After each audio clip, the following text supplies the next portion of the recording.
2020 was a weird year. It was challenging and it impacted everyone in different ways at different levels. Now, living in Canberra, Australia, it was bizarre receiving 2020 back in my hometown of Lima, Peru, after a couple of years away. Well, it was beautiful to see my family and friends almost every day and enjoying those close social connections. I was already carrying a few issues from previous years that were starting to shake the noisy monkeys in my mind. And I also felt a big contrast about what my life could be in both countries. You know, what I could have in Peru, the warmth of the culture and the closeness with family and friends, versus what I could have here in Australia, which is a future full of wonderful opportunities in a beautiful country. But this triggered something in me. And I wasn't feeling really well, and I ended up spending the last couple of weeks of my trip just resting at home. When it was time to come back, I arrived at the airport at the very last second, not really realizing that my passport had expired. I had to run to a small office to get a last second renewal, and I reached the gate just in time before takeoff. It was stressful, but I felt like the rest of the trip would be okay. However, just a couple of hours later, the oxygen masks dropped.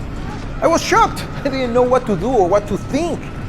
Would the plane start to lose control and start spiraling down? Would we die? So I put on my mask, but my anxiety levels were already going crazy. Thankfully, 20 minutes later, we had an emergency landing in Guayaquil, Ecuador. My mind and my body were absolutely exhausted as I reached Canberra after a 62-hour-long trip.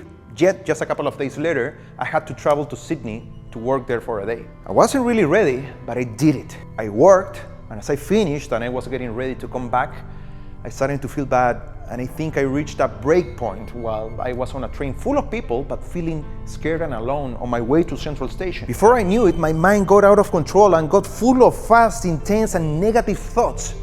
Everything was under a dark light, under a shadow, like being under a constant rain cloud. I thought I was gonna die. My stomach was burning, I felt pressure on my chest, I felt palpitations, and yet I didn't understand what was happening to me. I didn't know why I was feeling this way. It felt horrible to hear all of those catastrophic thoughts non-stop. The truth of the matter, and I didn't know it then, was that I was having the worst panic attack of my life. I wasn't really ready to come back to Canberra yet, so I ended up staying in Sydney for a couple of extra weeks with family, thankfully, which allowed a little peace of mind. But the second that I got back to Canberra, everything in my mind felt the same. They were tough weeks. Plus, by March 2020, the COVID-19 virus had already spread all around the world and social restrictions were in place. I couldn't even see my friends. Everyone was scared and was certainly feeding my anxiety. My thoughts were intense and negative from the moment that I woke up to the moment that I went to bed. I didn't know what to do. I felt scared and in a constant state of alert, thinking that I would die at any moment. I was exhausted from feeling sick and tired all the time.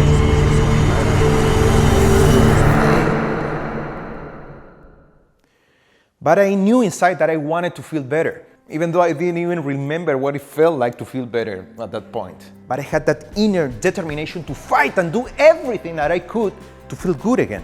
And little by little, I found a few resources that helped me throughout that healing process. However, the one that helped me the most was certainly reconnecting with my passions. In my case, my music, which I had demoted in my list of priorities for a couple of years. So much so that my fingertips were soft again, which meant that I hadn't been playing string instruments in a long time.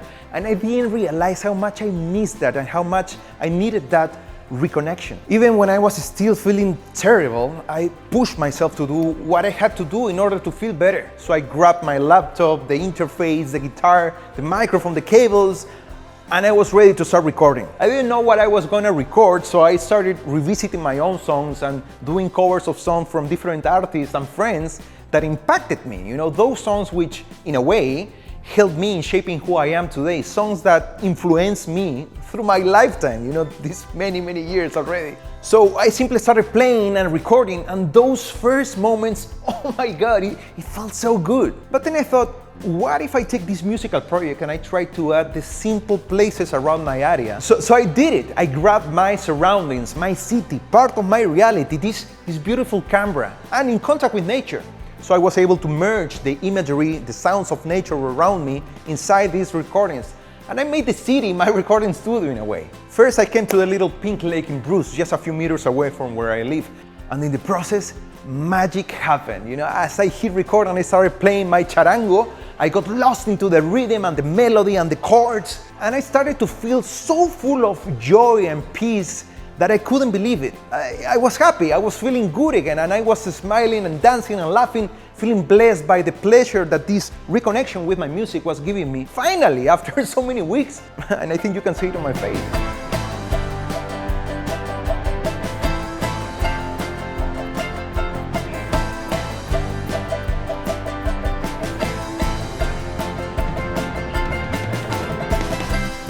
So the day after, I went to Gozan Hill with a couple of friends and I recorded my guitar there.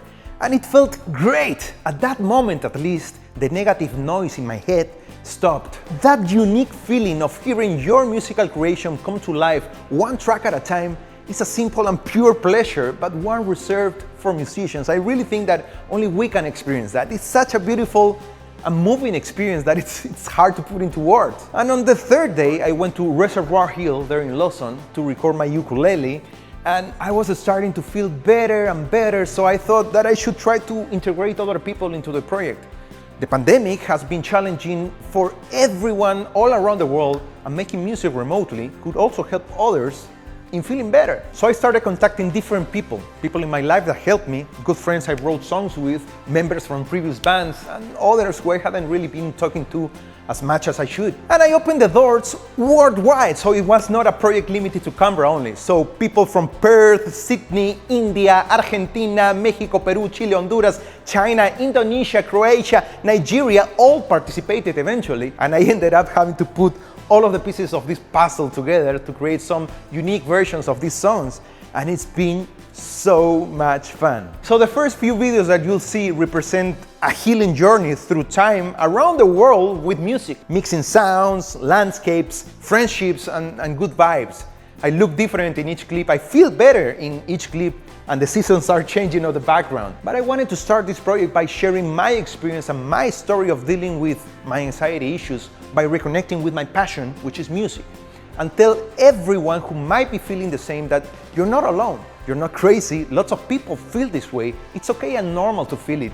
Just reach out and start talking about it and identify the resources that make you feel better, start reconnecting with your passions, and look for professional help if you still need more support. And if you want to explore your musical side and join me on the future projects that I'll be releasing, know that there's always gonna be something cooking here. Crazy remote experiments, either a new cover or an original song, we can collaborate and start feeling good together through music. So now you know my story and what this project is all about. I'll be releasing these videos soon, so make sure you subscribe to my YouTube channel, follow me on Facebook and Instagram, and look for new music on Spotify and all the other digital stores. All the links are gonna be on the video description below. Till then, I'm Guns. Thank you very much for watching. I'll see you next time.